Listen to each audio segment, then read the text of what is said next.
Selamat pagi Miss Yolanta dan teman-teman. Kami dari kelompok 3 Geografi. Bentar.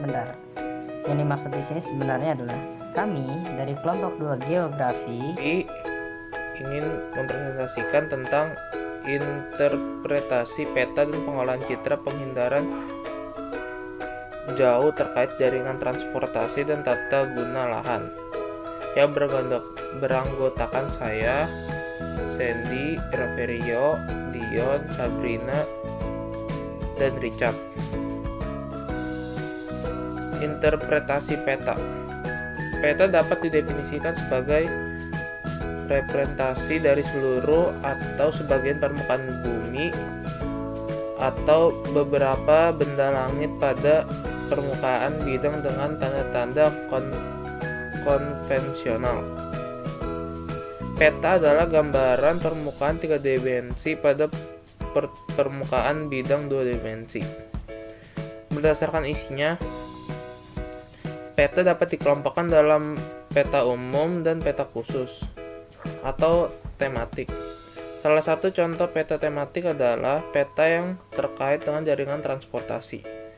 Suatu peta dapat dibaca, dianalisis, dan diinterpretasikan. Membaca peta. Hal-hal yang perlu diperhatikan dalam membaca peta diantaranya judul peta, skala peta, peta legenda, orientasi peta, garis peta, dan tahun pembuatan peta. Manfaat membaca peta diantara lainnya untuk menggambarkan fenomena geografis, panduan untuk mencapai tujuan dalam melakukan perjalanan, dan untuk menyimpan informasi geografis. Dengan membaca peta, kita dapat memahami berbagai unsur geografis. Unsur-unsur geografis tersebut diantaranya sebagai berikut. 1. Penampakan pokok. Penampakan pokok seperti laut, danau, sungai, gunung, bukit, dan lembah.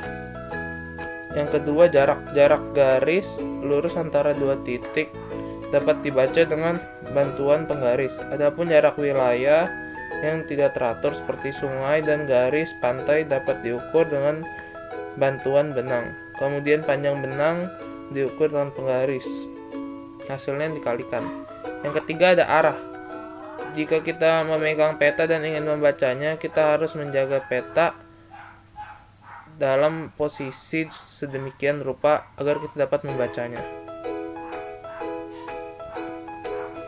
Oke, saya akan menjelaskan tentang di bagian lokasi.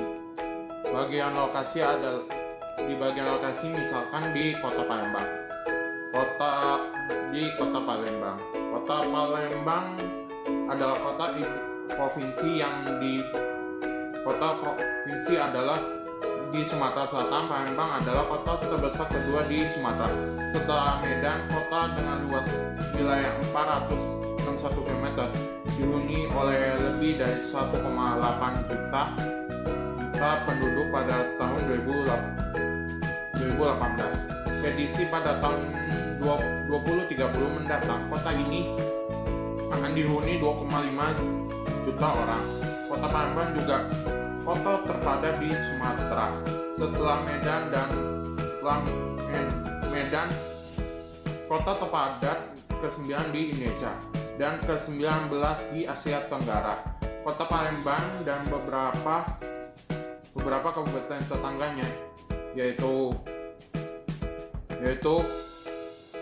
dikembang sebagai metropolitan baru di Indonesia dengan kawasan disebut Patungan Agung atau Palembang Raya. Sejarah pada Palembang pernah menjadi ibu kota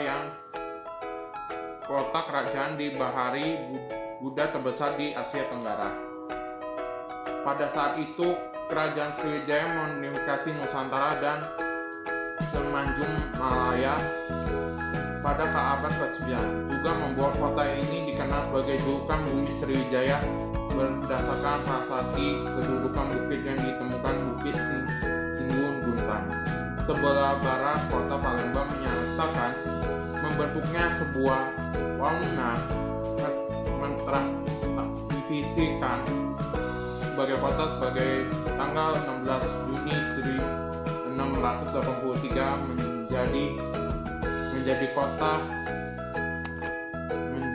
menjadi kota Palembang sebagai kota tertua di Indonesia.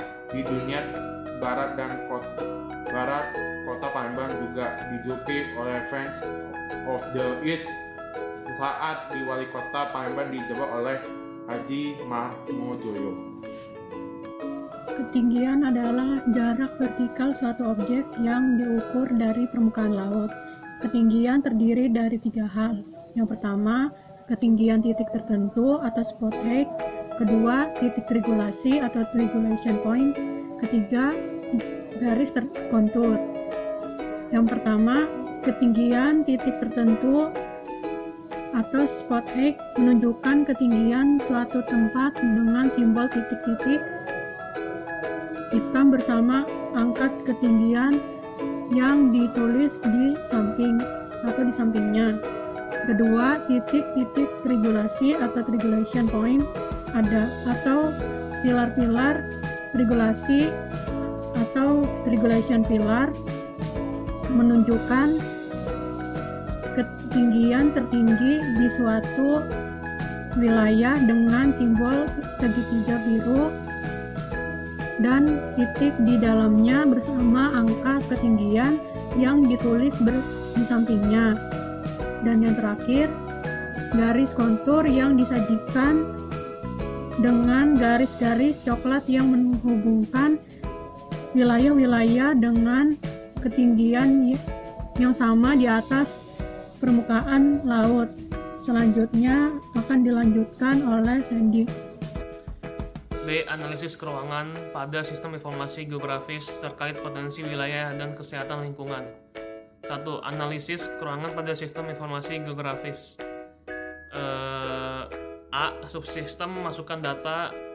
Pada subsistem ini ada proses pengambilan, pengumpulan, dan pengubahan data spasial dan tematik ke dalam bentuk digital.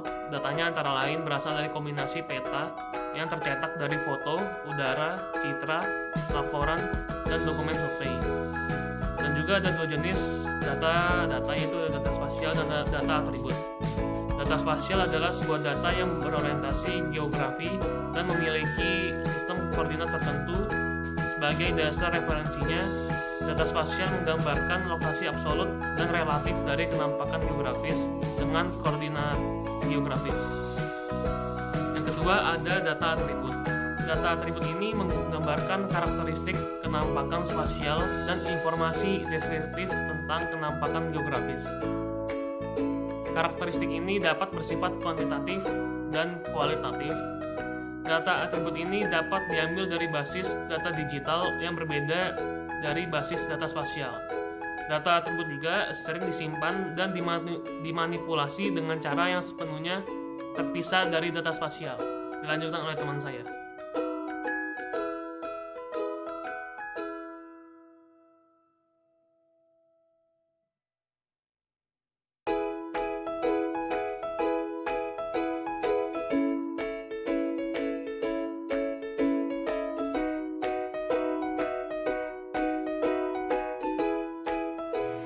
Saya akan melanjutkan presentasi dari Sandy.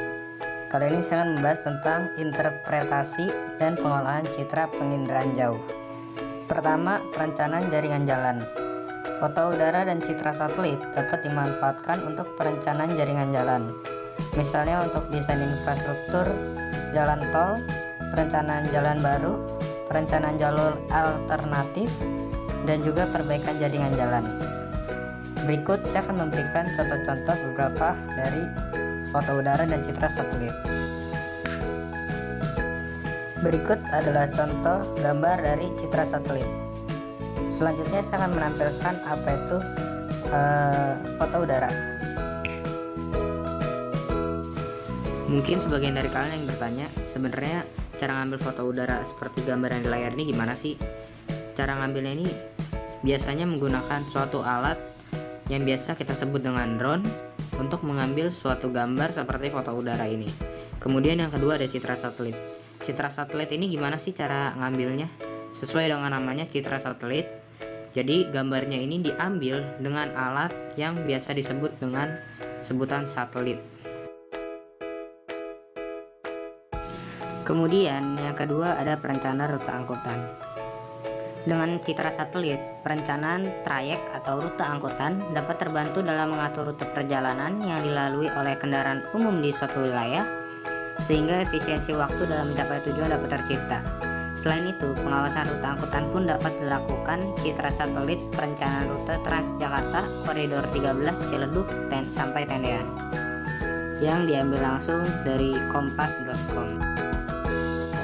Nah, berikut adalah contoh gambar dari rute halte Transjakarta Koridor 13. Kalian bisa membayangkan bagaimana jika harus merencanakan rute Transjakarta ini tanpa menggunakan satelit.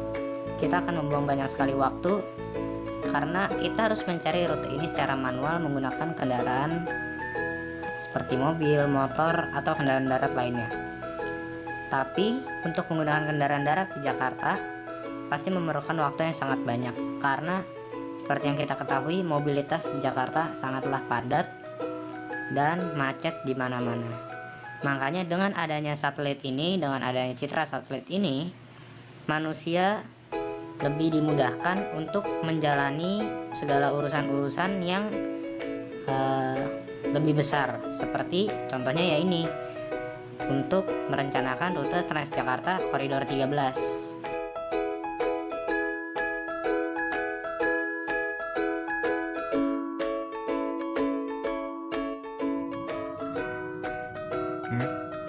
Di sini saya akan melanjutkan menjelaskan jaringan transportasi.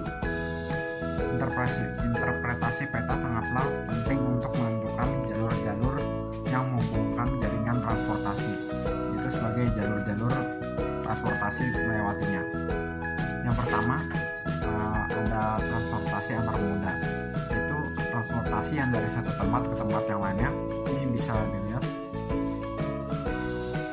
ada mobil, ada juga truk-truk pengangkut barang yang akan memasuki kapal di pelabuhan.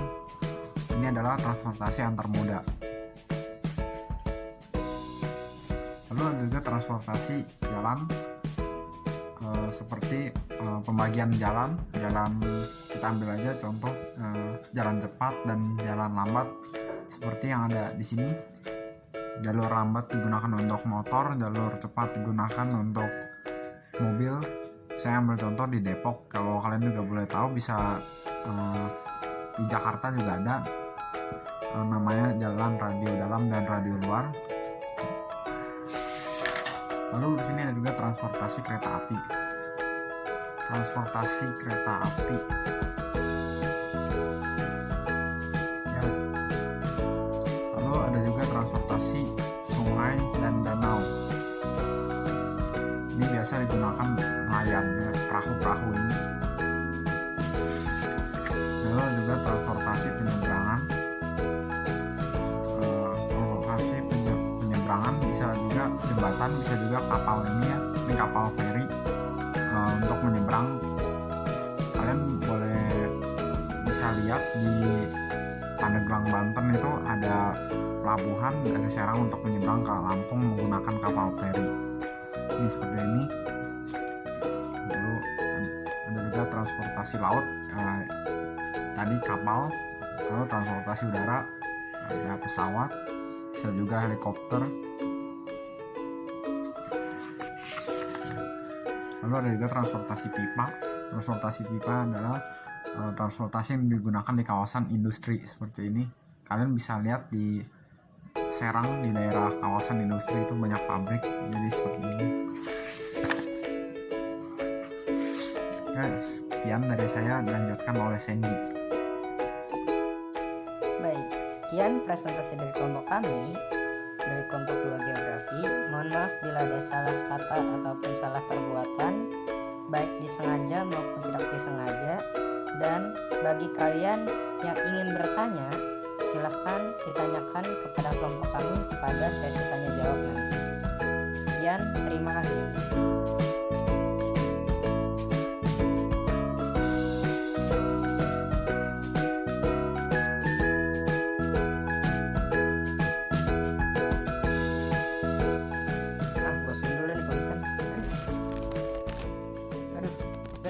guys, jadi rusak.